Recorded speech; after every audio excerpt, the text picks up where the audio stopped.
Hello everyone, मैं नामिका शर्मा आज फिर आपके पास एक नई टॉपिक के साथ। मुझे अच्छा लगता है कुछ नया नया सीखना और नया नया आप लोगों को बताना। तो आज मैं जो लेके आई हूँ वो है एक बुक। हम लोग जैसे नेटवर्किंग बिजनेस में आते हैं, नेटवर्क मार्केटिंग में जब हम आते हैं तो कुछ बुक होती हैं जो हमें सजेस्ट की जाती हैं पढ़ने के लिए। ऑब्वियसली कोर्स की बुक तो नहीं होती हैं। तो वो क्या होती हैं? वो होती हैं हमारे व्यवहार को पॉलिश करने वाली बुक, हमें लोगों के साथ कैसा मतलब व्यवहार रखना चाहिए वैसी वाली बुक, और हमारी खुद की पर्सनैलिटी को बहुत हाई करे ऐसी बुक। तो कुछ लोगों का विचार होता है कि ये सब तो हमें पहले ही आता है, सारी चीज़ें हम क्या जीवन जी नहीं रहे थे, क्या हमें व्यवहार करना आता नहीं है लोगों के साथ, ये बड़ी सोच होती है। तो हाँ, हमें आता है, नो डाउट, हमें लोगों के साथ व्यवहार कैसे करना चाहिए आता है हमें, लेकिन वक्त की धूल अगर शीशे पे जम जाती है तो उसे साफ करते रहना चाहिए। तो हमारे व्यक्तित्व पर, हमारे व्यवहार पर अगर कोई धूल जम गई है तो उसको बुक के जरिए, ऐसे टाइप के वीडियो के जरिए झाड़ पोंछ करते रहने चाहिए। इसलिए ये वीडियो बनाया है और जो बुक है उसके बारे में मैं बताना चाहती हूँ। तो बुक का नाम है लोक व्यवहार। लोक व्यवहार क्या है? कि लोगों के साथ आपको कैसा व्यवहार करना चाहिए और आपका व्यक्तित्व प्रभावशाली कैसे बने।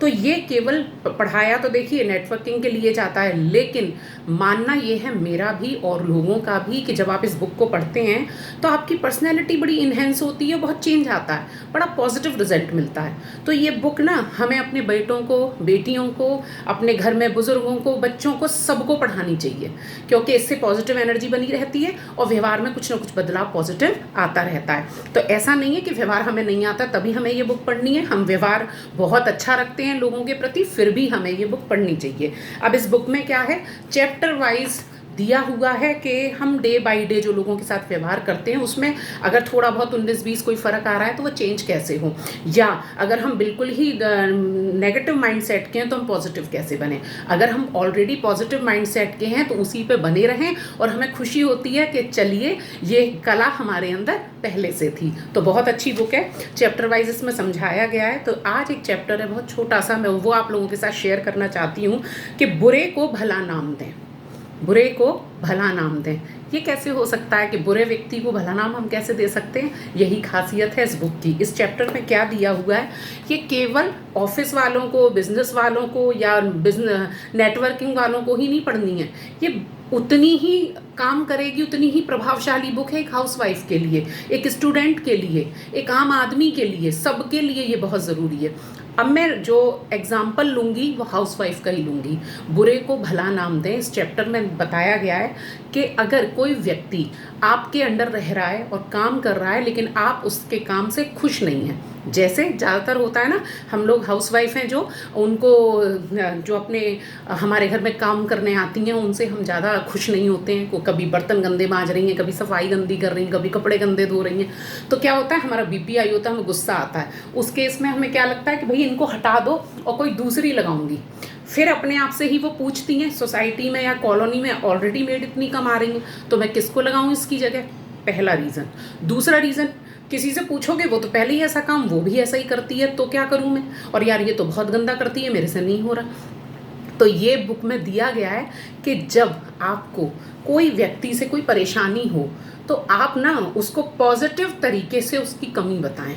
पॉजिटिव तरीके से कैसे, कि उसको बताएं कि ये क्वालिटी तुम्हारे अंदर बहुत अच्छी है, ये जो क्वालिटी है ना ये मज़ा दिला देती है और सब लोग कहते हैं कि भाई ये काम तुम बहुत अच्छा करती हो, लेकिन ये वाला जो काम है इसमें कमी है, तुम बर्तन गंदे मांजती हो तो बर्तन को थोड़ा सा और साफ़ करो तो यार मज़ा आ जाए। तो इस तरीके से जब आप किसी से बात करते हैं तो वो अपने अंदर सुधार लाने का प्रयास करता है। इसी तरीके से अगर आप ऑफिस में हैं, अगर आपके आसपास आपके कलीग, आपके जूनियर, उन्हीं से अगर आपका मतभेद है, मनभेद है और आप पॉजिटिव फील नहीं कर रहे हैं तो उस ऑफिस में आप रहेंगे कैसे, टाइम कैसे स्पेंड करेंगे, वो आपको थका देगा पूरा दिन। वहीं अगर फ्रेंडली माहौल है तो वो दिन आपको और खूबसूरती देगा और उल्लास देगा और नवीन ऊर्जा देगा। तो उसके लिए क्या करें कि अगर अपने जूनियर से कोई प्रॉब्लम है तो आप उसकी तारीफ़ करें। सेम यही रूल अप्लाई होगा। मैंने कहा ना ये बुक हर एक के लिए है कि आप उसकी तारीफ़ करें, उसको पॉजिटिव एनर्जी दें, उसके हैप्पीनेस शो कराएं उसके व्यवहार के लिए, और जहां आपको सुधार की ज़रूरत है उसको एक हिंट दें कि यहाँ सुधार की ज़रूरत है। जब हम सामने वाले को एक अच्छा मौका देते हैं, एक अच्छी बात बताते हैं, उसके साथ हल्के से अगर हम उसकी कमी भी बताएंगे तो उस कमी को दूर करने के लिए प्रयास करना शुरू कर देता है। उसका रीज़न क्या है कि हर व्यक्ति महत्वपूर्ण दिखना चाहता है, महत्वपूर्ण बनना चाहता है। चाहे कोई व्यक्ति आपसे मुंह पे ना कहे, लेकिन हर व्यक्ति के अंदर महत्वपूर्ण बनने की इच्छा होती ही होती है। तो ये बहुत इम्पॉर्टेंट है। तो इस चैप्टर में सिर्फ यही दिया गया है कि आपके साथ कोई जहाँ आप ना खुश हैं तो आप उसको किस टाइप से सुधारेंगे जिससे उसको बुरा भी नहीं लगे, वो हर्ट भी ना हो। ठीक है। अब अगर हम नेटवर्किंग बिजनेस में हैं, हम किसी के पास अपना प्रोडक्ट लेके जाते हैं या हम बिजनेस प्लान लेके जाते हैं तो एकदम नकार देता है, नहीं नहीं ऐसे नहीं, ये नहीं। हम बाद में सोचते हैं ना कैसे करेंगे, अब कैसे बात करेंगे उससे। तो बहुत अच्छा एक एग्जाम्पल दिया है कि आप जब उसके पास जाएंगे तो मैंने जैसे उस प्रोडक्ट के बारे में उस दिन आपको बताया था, वो प्रोडक्ट पता है मेरी ही गलती थी, मैंने अधूरा बताया था। आप पूरा सुनने के मूड में थे, आप उसको पॉजिटिव लेना चाहते थे, लेकिन मैं चाहता हूँ कि एक और आप मौका दीजिए जो ऐसा कि आप हमेशा देते हैं कि मैं उसके बारे में आपको पूरी डिटेल बता सकूँ, जिससे आप अपना डिसीजन जो है चेंज कर सकें। तो इस टाइप से मतलब अपने अपने शब्द हैं ये, मैं कोई ये नहीं है कि ज्ञानी हो गई हूँ, लेकिन हाँ अगर आप ये बुक पढ़ते हैं तो बहुत सारी चीज़ें हैं जो आपके अंतर मन में उठती हैं, आपका दिमाग जो है खुलता है और आप वो शब्दों का चयन करते हैं जिससे लोग आपसे बातें करें और सुने आपको। तो सिद्धांत क्या है इसका, सामने वाले व्यक्ति को एक ऐसी इमेज दे दें जिससे वह उसे सही साबित करने के लिए लग जाए। अगर आप उसको नेगेटिव इमेज देंगे, पहले ही बुराई कर रहे हैं तो वो और नेगेटिव होगा, आपके साथ और नेगेटिव करेगा।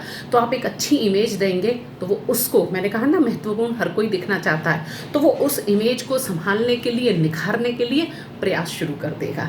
तो चाहे हाउसवाइफ हो, चाहे बिजनेसमैन हो, चाहे ऑफिस वाले लोग हों, चाहे स्टूडेंट हो, हर व्यक्ति को पॉजिटिव किताबें पढ़ती रहनी चाहिए जिससे उनके व्यवहार में कुछ ना कुछ बदलाव आता रहे और धूल झड़ती रहे और हम कुछ नया करते रहें। आज के टॉपिक पे इतना ही, फिर मिलेंगे एक नई चैप्टर के साथ। Thank you so much.